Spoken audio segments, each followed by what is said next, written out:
Hello commando, welcome to Domkal science academy. আজকে আমি তোমাদেরকে নিট সংক্রান্ত কিছু টিপস অ্যান্ড ট্রিক্স আজকের ক্লাসে আমি দিতে থাকবো। আর কিছুদিন পরেই তোমাদের নিটের এক্সাম আছে, যাতে উইদিন ফিউ সেকেন্ডস তোমরা কিছু কোশ্চেনের আনসার করতে পারো।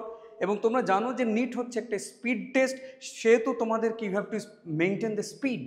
সো চলো আজকে বেশি কথা না বলে আমরা নিউটনস লজ অফ মোশন থেকে এক একটা ট্রিক্স দিয়ে কিভাবে 10 থেকে 15 টাইপের কোশ্চেনকে পুরো নামিয়ে দেওয়া যায় সেই ট্রিক সম্পর্কে আজকে আমরা দেখব। তো চলো লেটস স্টার্ট। চল প্রথমেই দেখো the tricks of connected body motion, এবং আমি এটাকে বলে দ্য বাপ অফ অল ট্রিক্স। তোমরা এতদিন পর্যন্ত যতগুলো ট্রিক শিখেছো দেখবে একটা ট্রিক্সে একটা কোশ্চেন নামছে, কিন্তু এই ট্রিক্স হচ্ছে এমন একটা ট্রিক্স যে ট্রিক্সের সাহায্যে একটা ট্রিক্সের সাহায্যে 10 থেকে 15 রকমের কোশ্চেন নেমে যাবে। I swear by god. তো চলো লেটস স্টার্ট। Case one.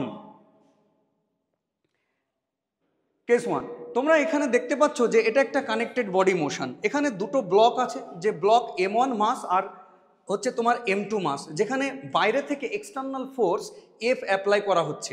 এখন তোমাদের একটা কোশ্চেন এখানে হতে পারে যে এই দুটো ব্লকের মাঝে যে নর্মাল রিয়াকশান কাজ করে, যে N, সেই N আমরা কি করে বের করব।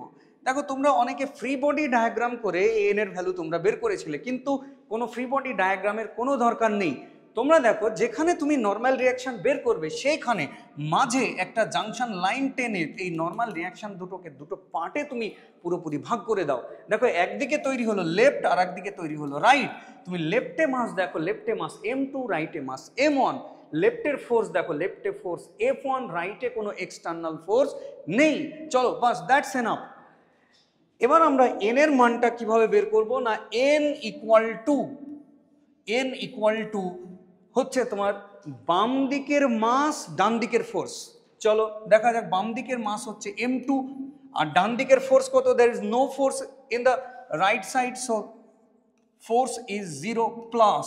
তারপরে দেখো এবার ডান দিকের মাস বাম দিকের ফোর্স, বলো ডান দিকে কোন মাস আছে, M1, তাহলে এই হয়ে গেল M1। আর বাম দিকের ফোর্স কত না, বাম দিকের ফোর্স আছে F, তাহলে এই হয়ে গেল তোমার F বাই টোটাল মাস হচ্ছে তোমার M1 plus M2। That's the answer. তাহলে M ইকুয়াল টু হয়ে গেল তোমার M1F by M1 plus M2। What's a short process this?